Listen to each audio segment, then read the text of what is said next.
lamentable. La grande mosquée de Paris se tient immuable, indissociable entre la France et l'islam. L'histoire démontre que l'édification de la grande mosquée... Le soutien indissociable et immuable entre la France et l'islam. C'est dommage que ce soit tronqué là. Mais j'ai pas envie de vous faire tout le machin parce que ça dure 2h50 la vidéo entière, je viens de la recevoir. Mais ces phrases, c'est dommage, c'est tronqué parce qu'on comprend pas trop le contexte de ce qu'il dit. Mais juste la phrase comme ça, soutien indissociable entre la France et l'islam, n'a aucun sens. La France n'est pas là, à mes yeux, pour soutenir l'islam ou le catholicisme ou n'importe quelle secte détraquée. Entre la France et les musulmans, je veux tout à fait. Mais c'est tout. Exact. En fait, c'est l'amalgame qui est fait. Et ce qui est bizarre, c'est que eux, ils utilisent cet amalgame, mais ils le dénoncent quand l'amalgame est utilisé contre eux. Ce qui n'a pas de sens. En fait, soit on n'utilise pas l'amalgame, par exemple, le mot lui-même, islamophobie, il est construit sur un amalgame. On va amalgamer islam et musulman. Mais d'un autre côté, quand les gens amalgament justement entre les textes et les musulmans, ils les dénoncent pour racisme. Ça veut dire quoi? Ça veut dire, toi aussi, quand tu dis la France a été un soutien indéfectible de l'islam, bah, tu es raciste dans ce cas-là. Parce que tu es dans l'amalgame. Paris ne fut pas exemple de controverse. Déjà hier, certains contestaient la légitimité de donner à l'islam une place visible dans l'espace national. Déjà hier, certains voulaient opposer l'identité française et la confession musulmane. 100 ans après, ces tentations n'ont évidemment pas disparu. Elles prennent la forme d'amalgame. Ah bah là, faut que je réponde aux deux. Moi, que je le veuille ou pas, ou que j'ai pas envie ou pas, la confession musulmane est en opposition avec l'identité française pour une raison très simple, c'est que musulman, ça veut dire soumis. Or, l'identité française, je pense qu'elle inclut la liberté. Et je ne vois pas comment un être humain peut être libre et soumis. Donc, en acceptant cette confusion, ça ne veut pas dire qu'il faut rejeter nos concitoyens de confession musulmane, mais au moins leur faire comprendre qu'il y a quelque chose qui ne va pas. Et que, dans le fond, ça va les dissocier eux-mêmes. Ils vont avoir des crises d'identité, des problèmes d'identité. Donc, soit on change l'identité française pour qu'elle s'adapte à la soumission, soit les musulmans doivent comprendre qu'il y a une priorité dans la vie. Et que l'identité française, c'est leur trésor le plus précieux, contrairement à l'identité musulmane qui est... c'est de la merde. La soumission ne doit pas être une fierté ni une vertu. Alors, dans le monde arabo-musulman, c'est une vertu d'être soumis. On dit « je suis fier d'être soumis ». Il y a même des gens qui viennent dire « je suis fier d'être soumis à mon mari ». Et moi, je ne suis pas pour ça. Je suis pour que les gens s'émancipent et aiment leur liberté plus que leur soumission. Donc, pour moi, il y a une contradiction. Après comment cette contradiction s'exprime ou quoi, ça, c'est le premier point. Le deuxième point qu'il a dit, c'est... Après, ces tentations n'ont évidemment pas disparu. Elles prennent la forme d'amalgame, de discours haineux, de discrimination notoire. Si Samuel mordait quelqu'un, tout le monde voudrait sa tête. Une décharge d'énergie le... Il a dit, c'est... Après, ces tentations n'ont évidemment pas disparu. Elles prennent la forme d'amalgame, de discours haineux, de discrimination notoire, jusqu'aux violences physiques les plus âmes. Après, ces tentations n'ont et la place nationale. La légitimité de donner à l'islam une place visible. Alors, la légitimité de donner à l'islam une place visible nationale. Je comprends. En fait, j'ai l'impression que c'est de la pleurnicherie ouin-ouin, mais qu'est-ce qui est sous-entendu derrière ça? C'est-à-dire que... Ouais, je comprends pas la phrase. En fait, il faut le voir, il est dans l'amalgame. Lui, quand il utilise le mot islam, c'est pour parler des musulmans. Et ce qui est bizarre, c'est que la suite de sa phrase, littéralement, c'est pour dénoncer l'amalgame. Ce qui n'a aucun sens. Et il est en train d'amalgamer lui-même islam et musulman, et juste après, il dénonce l'amalgame. Mais donc, je pense qu'il est dans cette mécanique dans laquelle tout le monde tombe, c'est... Non, mais on est laïque, on est républicain, on est tolérant, mais il y a un privilège pour l'islam. Voilà.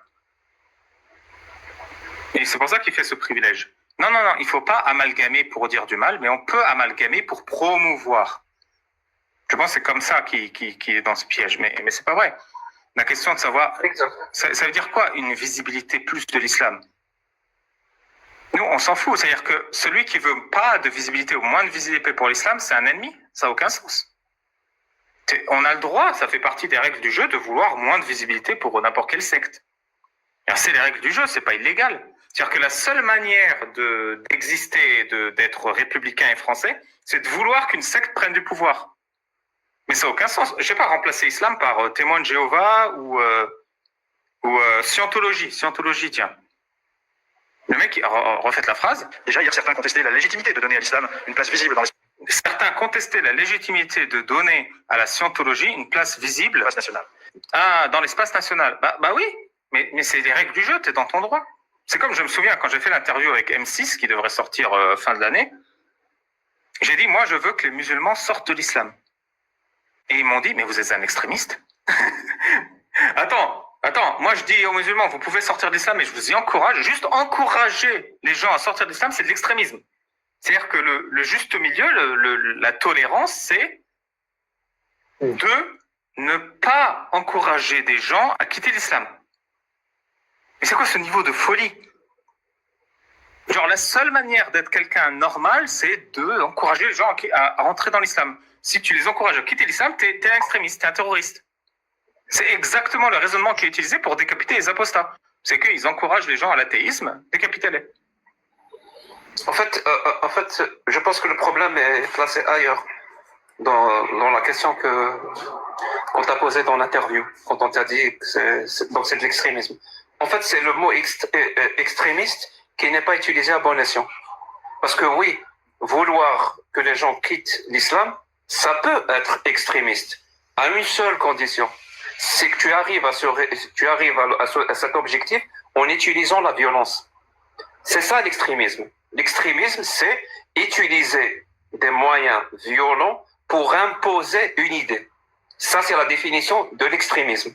Donc, mais si tu utilises d'autres moyens, ben déjà, c'est pas de l'extrémisme. Et en plus, c'est ton droit. Vraiment, ça s'appelle faire je sais pas moi, essayer de promouvoir des idées humanistes. Donc, ils vont à l'encontre de l'islam. De promouvoir la démocratie, donc ça va à l'encontre de l'islam, de promouvoir les droits de l'homme, l'égalité, le féminisme et toutes ces idées-là.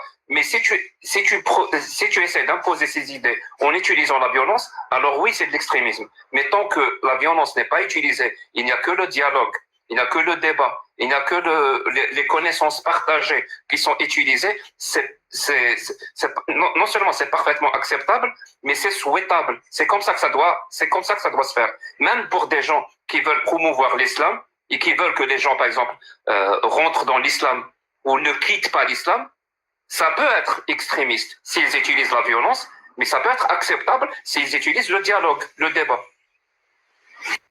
En fait, il y a une confusion, surtout en politique et surtout chez les journalistes, qui ont tendance à confondre le terme radical et le terme extrême. Et dès qu'ils entendent un discours radical, ils partent du principe que ça peut être un discours extrême parce qu'ils ne connaissent mal le sujet. Et je pense vas-y, finis.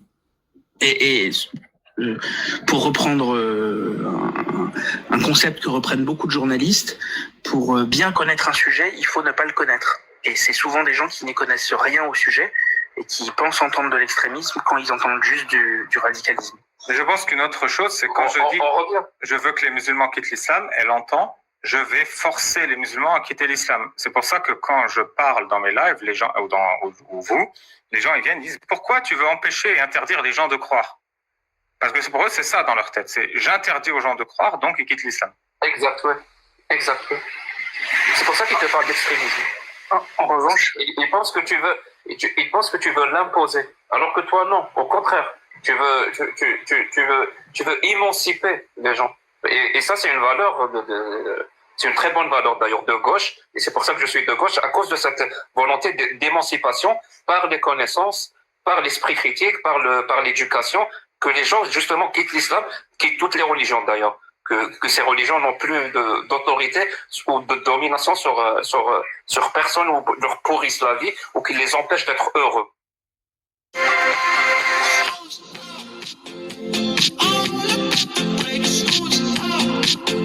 Saviez-vous qu'il existe une mutuelle senior à partir de 30,99 € par mois qui possède une...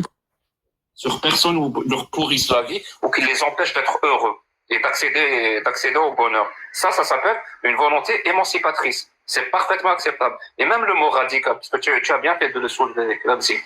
Radical veut juste dire attaquer la chose par les racines. Point. Tu peux l'attaquer tout en ayant une démarche parfaitement acceptable. Ça veut dire dans le dialogue, dans la militance, dans le débat, dans la démocratisation des connaissances, mais de façon radicale. Mais si tu attaques quelque chose de façon radicale, en utilisant de la violence, donc oui, tu es un radicaliste extrémiste. en revanche, Je veux pas te corriger, Jack, mais il se trouve que depuis quelque temps, l'Union européenne différencie l'extrémisme et l'extrémisme non violent et non violent. C'est pour ça qu'on demande, comme je sais que tu aimes bien l'Union européenne pour la définition des mots, il se trouve que l'Union européenne, quand elle parle d'extrémisme, voilà. Je suis d'accord. Ouais. Et donc du coup le radicalisme et l'extrémisme c'est différent parce que il y a clairement le rejet du pluralisme dans l'extrémisme. Il y a aussi le rejet de la légitimité de l'adversaire, mais la violence n'est pas intrinsèque à l'extrémisme. Voilà. Et juste avant que j'oublie, Non, ça dépend. Si, il est intrinsèque. L'extrémisme, il est intrinsèque. La violence, elle est intrinsèque à l'extrémisme. Parce qu'il faut pas confondre, c'est des concepts politiques. Vraiment, je parle là de concepts politiques dont le mot extrême est dedans. Là, ça peut induire qu'il n'y a pas de violence. Je te donne un exemple. L'extrême droite. L'extrême droite, on parle pas de violence. Pas encore. C'est une idéologie, c'est un concept. Alors que l'extrémisme, de manière intrinsèque, ça induit la violence. Donc c'est là où il faut séparer les choses. Alors, je comprends ton point de vue, hein, mais c'est pas ce que dit l'Union européenne. Je t'invite à regarder, parce qu'il parle également des acteurs extrémistes, les acteurs extrémistes non violents, les acteurs extrémistes violents, etc. Je comprends la logique de ce que tu dis, hein, mais en tout cas, pour l'UN, c'est plus le cas. En tout cas, sémantiquement, c'est plus le cas.